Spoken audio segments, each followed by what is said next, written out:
Magandang umaga po sa ating lahat. Update po muna tayo dito sa binabantayan nating bagyong si Ada mula sa nilabas nating Tropical Cyclone Bulletin kaninang 5 a.m.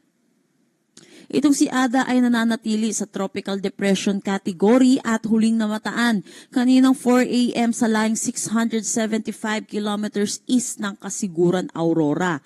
May taglay na lakas na hangin na 55 kilometers per hour at pagbugso na umaabot ng 70 kilometers per hour. Ito'y kumikilos eastward sa bilis na 20 kilometers per hour. May kita natin dito sa ating satellite imagery, wala na masyadong kaulapan itong dalatong si Ada kaya hindi na rin tayo nakakakita ng mga pag-ulan dulot netong si Bagyong Ada sa inuwang parte ng ating bansa. Sa ngayon, umiira lang northeast monsoon dito sa may northern Luzon. Dulot neto, makakaranas ng maulap na papawirin na may mahihinang pag-ulan dito sa may Cagayan Valley at Cordillera Administrative Region.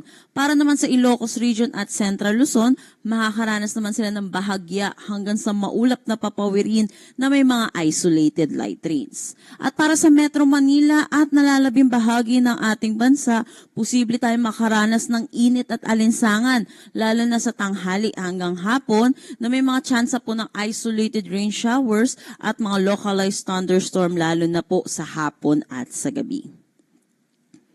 Para naman sa forecast track natin dito si Bagyong si Ada, bukas inaasahan natin hanggang umaga posible pa rin po siya isang ganap na tropical depression category. At pagdating po ng Wednesday ng hapon, ito po magda-downgrade na siya into a low pressure area at base na rin po dito sa ating track ay palayo na rin naman po ito ng kalupaan po natin. Kaya hindi na rin po natin inaasahan na magkakaranas pa po tayo ng mga pag-ulan dulot itong si Bagyong Ada at hindi na rin po natin nakikita ang pagtataas ng anumang tropical cyclone wind signal dulot kay Ada.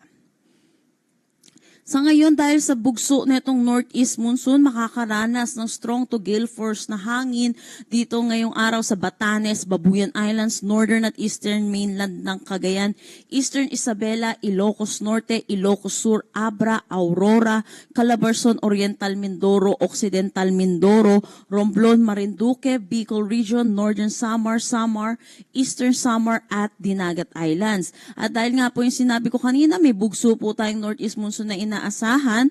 Kaya may kita din po natin, may mga areas na po tayong makakaranas, lalo na po dito sa Mindanao, ng malalakas na hangin dulot po ng northeast monsoon sa mga susunod na araw. At dahil po dito sa surge po ng northeast monsoon, meron na tayong nakataas na gale warning dito sa may Batanes at Babuyan Islands.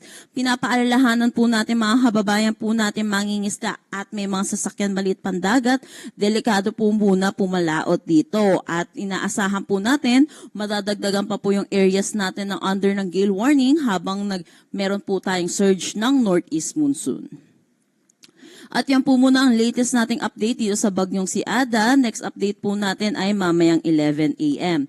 Para sa karagdagang impormasyon, bisitahin ang aming mga social media pages at ang aming website pag-asa.dost.gov.ph.